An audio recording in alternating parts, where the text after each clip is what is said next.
Hello my dear student, जैसा कि आप जानते हैं कि हमारा चैप्टर चल रहा है केमिकल रिएक्शन एंड इक्वेशन और हम इसमें क्या पढ़ रहे हैं, टाइप्स ऑफ केमिकल रिएक्शन पढ़ रहे हैं। ये फर्स्ट चैप्टर है केमिकल रिएक्शन एंड इक्वेशन का, जिसमें टॉपिक है आज जो हम पढ़ने वाले हैं क्या exothermic and endothermic reaction. Exothermic endothermic, yes it is a very important reaction. इसके ऊपर भी क्वेश्चंस पूछे जाते हैं कि भाई हीट एनर्जी एब्जॉर्ब हो रही है कि एनर्जी रिलीज हो रही है। कोई रिएक्शन हो रहा है तो यहाँ पे एनर्जी रिलीज हो रही है या एब्जॉर्ब हो रही है, ये कंडीशंस हमसे पूछी जाती हैं और उससे रिलेटेड क्या होते हैं, कुछ रिएक्शंस होते हैं। इससे पहले के वीडियो में मैंने बताया था डबल डिस्प्लेसमेंट रिएक्शन और प्रेसिपिटेशन रिएक्शन भी बताया था। नहीं देखा है वीडियो तो आई बटन पे जाइए और उस वीडियो को जरूर ध्यान से देख लीजिएगा। ठीक है, अब हम स्टार्ट करेंगे क्या, एक्सोथर्मिक और एंडोथर्मिक रिएक्शन। तो my dear student, welcome to Step Up Academy. I am Ruchi Upadhyay, your chemistry mentor, और चल रहा है हमारा कौन सा topic, exothermic and endothermic reaction. Without taking time जल्दी से स्टार्ट करने वाले हैं। एक्सोथर्मिक जो रिएक्शन है वो सिंपल सा बस ध्यान रखना है भाई कि जो भी एनर्जी है वो कहीं ना कहीं क्या हो रही है, प्रोड्यूस हो रही है या रिलीज हो रही है, वो एक्सोथर्मिक है। मतलब यदि किसी भी चीज के कोई भी एलिमेंट या कंपाउंड या कोई भी सब्सटेंस के बीच में जब रिएक्शन होता है तो यहाँ पे स्पेशली क्या होता है, या तो वो एनर्जी क्या हो रही है, रिलीज हो रही होती है, या वो एनर्जी क्या हो रही है, प्रोड्यूस हो रही होती है। तो हम डेफिनेशन क्या बोलेंगे, those reaction in which heat is evolved or produced or release are known as exothermic reaction। मतलब यहाँ पे हीट कहीं प्रोडक्ट में प्रोड्यूस हो रही है। ध्यान रखिएगा बच्चों कि एक्सोथर्मिक रिएक्शन में क्या होता है, हीट आपको प्रोडक्ट में मिल रही होती है, एनर्जी जो रिलीज हो रही है वो कहाँ मिल रही है, प्रोडक्ट में। मतलब जो भी आपका रिएक्शन होगा प्रोडक्ट में प्लस करके वो यहाँ पर हीट एनर्जी या हीट करके ऐसे लिखा रहेगा। ठीक है ना, मतलब प्रोडक्ट में रहेगा, ध्यान रखिएगा, रिएक्टेंट में नहीं रहेगा। तो एक्सोथर्मिक रिएक्शन में क्या होते हैं, जो एनर्जी है वो प्रोड्यूस हो रही है, रिलीज हो रही है या इवॉल्व हो रही है, मतलब वो हमें प्रोडक्ट में मिलेगी। मतलब कोई चीज बना है तो खूब धुआं निकलने लगा, हीट निकलने लगी, क्लियर है, ये सब चीज आपको दिखेंगी तो आप कहेंगे हाँ भाई ये प्रोडक्ट में हुआ। लेकिन जब क्या होगा, यही चीज आपको जरूरत पड़ रही है, हीट की, इलेक्ट्रिसिटी की बहुत जरूरत पड़ रही है, और तब जाके वो चीज मतलब वहां पे एब्जॉर्ब हो रही है एनर्जी। एनर्जी जहां एब्जॉर्ब होती है वो है एंडोथर्मिक, लेकिन जहां रिलीज हो रही है, इवॉल्व हो रही है, प्रोड्यूस हो रही है, वो क्या है, एक्सोथर्मिक। तो पहले पढ़ते हैं क्या, एक्सोथर्मिक। तो यहां देखिए बोला है those reaction in which heat is evolved और प्रोड्यूस और release are known as exothermic reaction. जैसे कि यहां पे एक रिएक्शन दिखाया है कि कार्बन, ठीक है, carbon in the presence of oxygen, कोई भी चीज यदि बर्न भी हो रहा है, मैं सिंपल सी बात करूं, ठीक है ना, यदि तो वो कार्बन जैसे एटमॉस्फेयर में आया और उससे रिएक्शन किससे किया, ऑक्सीजन से किया, तो क्या बना लिया, कार्बन डाइऑक्साइड, और क्या प्रोड्यूस हुई, एनर्जी, हीट प्रोड्यूस हो रही है।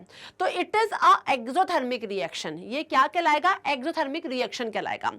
एक सिंपल सा मैं एग्जांपल दे दूं यदि आपको, बर्निंग ऑफ कैंडल, ठीक है, बर्निंग ऑफ कैंडल की यदि मैं बात करती हूं बच्चों, तो बर्निंग ऑफ कैंडल में यही तो हो रहा था। क्या हो रहा था, जब हम कैंडल को बर्न कर रहे हैं तो कार्बन जो है वो एटमॉस्फेयर में प्रेजेंट ऑक्सीजन से रिएक्शन करके कार्बन डाइऑक्साइड गैस बना रहा है, और हीट क्या हो रही है, प्रोड्यूस हो रही है, एनर्जी रिलीज हो रही है। ठीक है ना, तो लाइट एनर्जी किसके फॉर्म में रिलीज, लेकिन रिलीज तो हो रही है ना, वो क्या है, एक्सोथर्मिक रिएक्शन है। यहां पे देखिए plus heat, heat energy, just energy, मतलब एनर्जी लिखा होगा आपने जो भी रिएक्शन की है प्रोडक्ट में, या तो हीट लिखा होगा ऐसे, या हीट एनर्जी लिख सकते हैं आप, हीट एनर्जी भी लिख सकते हैं, या आप क्या लिख सकते हैं, ओनली एनर्जी। इन सभी में मतलब यही है कि प्रोडक्ट में वो प्रोड्यूस हो रहा है या रिलीज हो रहा है या इवॉल्व हो रहा है। तो हमारी जो रिएक्शन हो रही है, इस रिएक्शन में जब हमें प्रोडक्ट में हमें ये पता चल रहा है कि एनर्जी प्रोड्यूस हो रही है या रिलीज हो रही है, that is a exothermic reaction.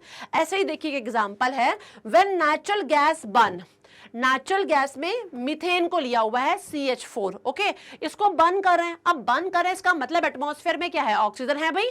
तो जब हम उसको बर्न कर रहे हैं तो क्या होगा, it form carbon dioxide and water vapour. क्या बना रहा है, कार्बन डाइऑक्साइड बना रहा है और वाटर वेपर बना रहा है, और साथ साथ क्या हो रही है, हीट एनर्जी रिलीज हो रही है।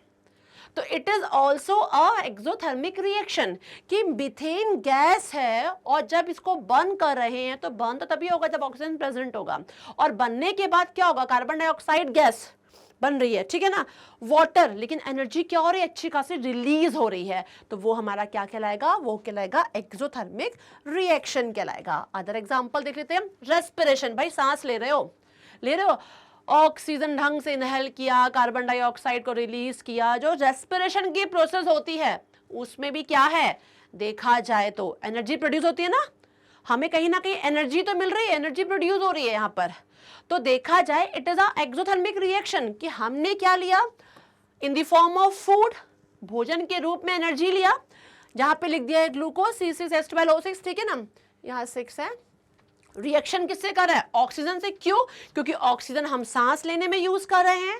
जब हमारा ये रिएक्शन हुआ, देखिए कार्बन डाइऑक्साइड बना, वाटर बना और एनर्जी, सबसे ज्यादा तो प्रोड्यूस क्या हुई, एनर्जी हुई है, तभी तो रेस्पिरेशन जरूरी है भाई, सांस नहीं लेंगे तो कैसे काम चलेगा। और सांस रेस्पिरेशन की एक प्रोसेस जो हो रही है उसमें ऑक्सीजन का रोल है, साथ साथ किसका रोल है, हमारे खाने पीने की चीजों का, मतलब फूड का रोल है, ठीक है ना। तो ग्लूकोज का जो नाम लिया गया है वो इसीलिए लिया गया है कि food in form of energy, जो हमारी एक तरीके से देखा जाए जिसके कारण से हमें एनर्जी मिलती है, ठीक है ना, वही एनर्जी हमें मिल रही है। तो C6H12O6 रिएक्शन दिखा रहे हैं किसके साथ, ऑक्सीजन के साथ, तो carbon dioxide and water gas बन रहा है, साथ साथ एनर्जी क्या हो रही है, प्रोड्यूस हो रही है, रिलीज हो रही है, इवॉल्व हो रही है, that is a exothermic reaction. Okay, next ऐसे देखिए यहाँ पे लिखा है calcium oxide. Okay, calcium oxide का फॉर्मूला is CaO ओनली, जिसको हम क्विक लाइम या क्या सिंपल आप लोग जानते भी होंगे, क्विक लाइम और लाइम बोलते हैं। अरे वो चूना होता है सूखा, तो जो बोलते हैं उसको, वही वाला चूना जो होता है। अब इसमें आप जैसे वाटर मिलाते हो, कभी घर में नहीं किया तो घर पे भी करके देख लेना कि घर में जब पेंट वेंट हो रहा होता है तो चूना जब मंगवाया जाता है ऊपर के वॉल को पेंट करने के लिए, तो क्या करते हैं, वो सूखा सूखा सा रहता है ना, जब उसमें पानी डालते हो तो ये कंडीशन वही हो रही है कि ये है चूना और मैं डाल दिया इसमें पानी, तो क्या हुआ, बन गया CaOH का होल ट्वाइस, और बहुत सारी हीट एनर्जी रिलीज होने लगती है, धुआं निकलता है भयंकर तरीके से, बबल्स टाइप के निकल रहे होंगे, धुआं निकल रहा होता है, तो क्या है, एनर्जी प्रोड्यूस हो रही है, हीट प्रोड्यूस हो रहा है, तो ये भी आपका क्या है, this is a what, exothermic reaction, जहां पर प्रोडक्ट में, मतलब रिएक्शन होने के बाद हमें प्रोड्यूस हो रही है चीजें, रिलीज हो रही हैं, इवॉल्व हो रही है, that is a exothermic reaction. तो ये सारे के सारे किसके एग्जांपल थे, एक्सोथर्मिक रिएक्शन के एग्जांपल थे। अब है the burning of magnesium of wire. बहुत बार मैंने इसका इतने ज्यादा शॉर्ट्स भी बनाए हैं, मैंने केमिकल लोचा में भी इसके ऊपर प्रैक्टिकल किया था कि मैग्नीशियम रिबन को जब आप ले लेते हो, रब कर दिया उसको अच्छी तरीके से सैंड पेपर से, जब आप उसको बर्न करते हो in the presence of oxygen, तो क्या बनता है, मैग्नीशियम ऑक्साइड बनता है। तो यहाँ पे भी बोल the burning of magnesium of wire in air to form magnesium oxide, क्या बन जाता है, मैग्नीशियम ऑक्साइड बनता है, और बहुत ज्यादा ही आप देखोगे क्या होता है, एनर्जी और लाइट एनर्जी प्रोड्यूस होती है, ठीक है ना, एनर्जी और लाइट एनर्जी प्रोड्यूस होती है, जिसको हम बोलते हैं, एनर्जी कह रही हूं, हीट और लाइट एनर्जी प्रोड्यूस होती है। तो ये भी क्या है, एक्सोथर्मिक रिएक्शन है, ठीक है ना। देखिएगा मेरे शॉर्ट्स में जाके, उसमें दिखाई पड़ेगा मैग्नीशियम रिबन को कैसे मैंने बर्न किया है और मैग्नीशियम ऑक्साइड में कन्वर्ट हो रहा है। तो ये भी क्या है बच्चों, एक्सोथर्मिक रिएक्शन है।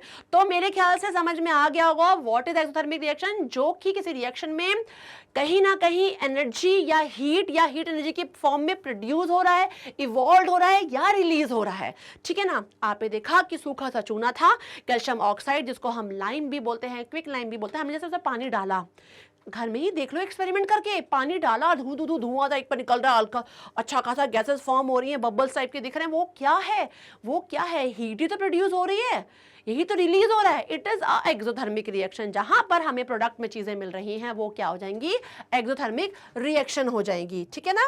अब इसी में आगे देख लेते हैं एंडोथर्मिक। एंडोथर्मिक रिएक्शन में जब यहां पर एक्सोथर्मिक में जो भी चीजें थी वो प्रोडक्ट में मिल रही थी, मतलब हमारे एरोम के बाद प्रोडक्ट में हीट एनर्जी या हमें एनर्जी मिलेगी, और यहां पर क्या होगा, रिएक्टेंट में मिलेगा, रिएक्टेंट में मिलेगा नहीं, जरूरत पड़ेगी इसकी जरूरत से ही काम होगा आगे, तब जाके कोई प्रोडक्ट मिलेगा, वो क्या है, एंडोथर्मिक रिएक्शन है। तो अब वो कैसे है देख लेते हैं। Those reaction in which heat is absorbed, heat क्या हो रही है, एब्जॉर्ब हो रही है। देखिए यहाँ पे हीट क्या हो रही है, रिएक्टेंट में देखिए ये जब रिएक्शन हो रहा है तो यहाँ हीट की जरूरत पड़ी, हीट एब्जॉर्ब हो रही है, are known as endothermic reaction. Okay, and endothermic reaction is usually indicated by writing plus heat और हीट एनर्जी और एनर्जी इन रिएक्टेंट। कहां पर? रिएक्टेंट में दिखेंगे, ये आपको प्रोडक्ट में नहीं दिखेंगे। तो यहां पे देखिए आपको जो भी दिखेगा वो कहां दिखेगा? रिएक्टेंट जो साइड होता है उस जगह पे दिखेगा। आप एग्जांपल देखिए दिया हुआ है नाइट्रोजन और ऑक्सीजन, ठीक है, इनको क्या कर रहे हैं? हीट कर रहे हैं। नाइट्रोजन को और ऑक्सीजन को क्या किया जा रहा है? हीट किया जा रहा है, जो कि बहुत ही हाई टेम्परेचर पे किया जा रहा है, अबाउट 300 डिग्री सेल्सियस पे। सो क्या कर रहे हैं? हम हीट कर रहे हैं। They combine to form nitrogen monoxide and a lot of heat is absorbed in this reaction. हद से ज्यादा हीट की जरूरत पड़ रही है, इसमें एब्जॉर्ब हो रही है। तो ये क्या है? It is a endothermic reaction. बच्चों हम क्या बोलेंगे इसको? एंडोथर्मिक रिएक्शन बोलेंगे। फिर ऐसे ही देखिए लिखा है जितने भी डिकम्पोजिशन रिएक्शन होगा, बच्चों मैंने डिकम्पोजिशन रिएक्शन आपको पढ़ाया हुआ है, प्लीज जाके मेरे वीडियो को देखिएगा। टाइप्स ऑफ रिएक्शन में कॉम्बिनेशन के बाद नेक्स्ट वाला जो था वो डिकम्पोजिशन ही था। जितने भी डिकम्पोजिशन रिएक्शन है वो सभी के सब भी एंडोथर्मिक है। आप क्यों मैंने बोला ऐसे? क्योंकि डिकम्पोजिशन आपको याद होगा by applying heat, by applying light और बाय अप्लाइंग इलेक्ट्रिसिटी, तभी जाके डिकम्पोजिशन होगा। आप पानी को, आप ये चाह रहे हो कि हाइड्रोजन गैस और ऑक्सीजन गैस से मिलकर बना है पानी, ठीक है ना, पानी एक सब्सटेंस हो गया, मतलब पानी बन गया है। अब आप सोच रहे हो कि पानी को डिकम्पोज कर दो, तो भाई ऐसे आसान नहीं है पानी को डिकम्पोज करना। उसके लिए कुछ ना कुछ अप्लाई करना पड़ता है आपको, हीट या एनर्जी या मतलब हीट या इलेक्ट्रिसिटी या लाइट। लेकिन ऐसा नहीं है कि सभी को अप्लाई करके वो हो जाएगा। यहां पर इलेक्ट्रिसिटी की जरूरत पड़ती है। बाय अप्लाइंग इलेक्ट्रिसिटी, इलेक्ट्रोड पे डिफरेंट इलेक्ट्रोड पे अपने को हाइड्रोजन और ऑक्सीजन गैस फिर से मिलेगा, तभी पॉसिबल हो पाएगा वाटर को गैसेस में कन्वर्ट करना। ऐसे पॉसिबल नहीं है। तो जितने भी डिकम्पोजिशन रिएक्शन है वहां पर हम देखते हैं तो क्या है? वो एंडोथर्मिक रिएक्शन होते हैं। तो बच्चों कहीं भी यदि कोई क्वेश्चन आ रहा है डिकम्पोजिशन में, मैंने आपको बता रखा था कि जब कोई एक सब्सटेंस दो या दो से ज्यादा सब्सटेंस में ब्रेक होता है, डिकम्पोज होता है बाय अप्लाइंग हीट और बाय अप्लाइंग लाइट और बाय अप्लाइंग इलेक्ट्रिसिटी, तो वो कहलाता है डिकम्पोजिशन। तो आपको कोई भी एक सब्सटेंस वो ब्रेक होता हुआ दिख रहा होगा और वहां पे हीट या लाइट या इलेक्ट्रिसिटी कुछ भी दिख रही होगी, तो समझ जाना ये क्या है? It is a endothermic reaction also. मतलब वो डिकम्पोजिशन तो है लेकिन साथ साथ क्या है? एंडोथर्मिक रिएक्शन भी है। तो जितनी भी डिकम्पोजिशन रिएक्शन है वो हमारी एंडोथर्मिक रिएक्शन होंगी। उनमें देखिए एक एग्जांपल दिया है कैल्शियम कार्बोनेट का। कैल्शियम कार्बोनेट एक सब्सटेंस है, ठीक है ना, बाय अप्लाइंग हीट, यहां पे सिंपल सी बात बोली गई है। कैल्शियम ऑक्साइड और कार्बन डाइऑक्साइड में देखिए क्या हो गया? कन्वर्ट हो गया है, डिकम्पोज हो गया है ना। तो यहाँ डिकम्पोजिशन हो रहा है। इस तरीके देखा जाए तो बच्चे कंफ्यूज भी होते हैं। तो यहाँ दो तरीके के रिएक्शन आ रहे हैं, ध्यान रखिएगा। ओनली डिकम्पोजिशन से काम नहीं चलने वाला है। यहाँ पे आप दूसरा नाम भी बोलोगे, it is a endothermic reaction also. तो जितने भी डिकम्पोजिशन रिएक्शन है बच्चों वो एंडोथर्मिक भी मोस्टली होते ही है। ऐसे ही देखिए एक एग्जाम्पल है, ये पोटेशियम क्लोरेट लिया हुआ है। देखिए यहां पे भी अप्लाई किया गया है हीट और in the presence of manganese dioxide catalyst, तो क्या देखा? पोटेशियम क्लोराइड और ऑक्सीजन मिल रहा है। It is also a decomposition reaction and endothermic reaction is also, ठीक है ना, ये एंडोथर्मिक रिएक्शन भी है। तो आपको समझ में आ गया होगा व्हाट इज एंडोथर्मिक रिएक्शन, जहां पर हीट एब्जॉर्ब हो रही है, ठीक है ना, एब्जॉर्ब हो रही है और सब ज्यादा, जितनी ज्यादा हीट एब्जॉर्ब होगी और तब कोई प्रोडक्ट बन रहा है तो वो कहलाता है एंडोथर्मिक रिएक्शन। और जितने भी डिकम्पोजिशन रिएक्शन है ध्यान से पढ़ लेना पहले जाके मेरे उस वीडियो को। डिकम्पोजिशन में जितने भी दिखेंगे by applying heat, light and energy, सब में आपको दिखाई पड़ेगा क्या? डिकम्पोजिशन ही एंडोथर्मिक रिएक्शन भी दिखेगा। तो मेरे प्यारे बच्चों अच्छे तरीके से आपको एंडोथर्मिक रिएक्शन भी क्या हो गया? क्लियर हो गया होगा। तो एक्सोथर्मिक और एंडोथर्मिक रिएक्शन जो था हमारा, ये भी बहुत इंपॉर्टेंट है, इसके ऊपर बहुत क्वेश्चंस पूछे जाते हैं। तो प्यारे बच्चों उसको जल्दी से पढ़ लीजिए और इससे पहले वाले जितने टाइप्स भी बताए मैंने उनको भी ध्यान से पढ़ लीजिए कि कहीं भी कंफ्यूजन अपने को नहीं होना चाहिए, ठीक है। नेक्स्ट वीडियो में मैं आऊंगी आप किसमें? ऑक्सीडेशन रिडक्शन रिएक्शन लेकर। ये बहुत घुमाता है हमारे बच्चों को, बहुत बच्चे हमारे कंफ्यूज हो जाते हैं और इसके ऊपर क्वेश्चंस भी बहुत बनते हैं। तो नेक्स्ट वीडियो हमारा इसी टॉपिक पे रहेगा, ऑक्सीडेशन एंड रिडक्शन रिएक्शन। अभी तक लाइक नहीं किया है इस वीडियो को तो कृपया करके लाइक कर दीजिए। सब्सक्राइब तो आपने कर ही दिया होगा, शेयर करिए कि आपके दोस्त भी सब्सक्राइब करें, वीडियो को लाइक करें और उनको भी ऐसी वीडियोस मिल सके। Thanks for watching this, bye bye.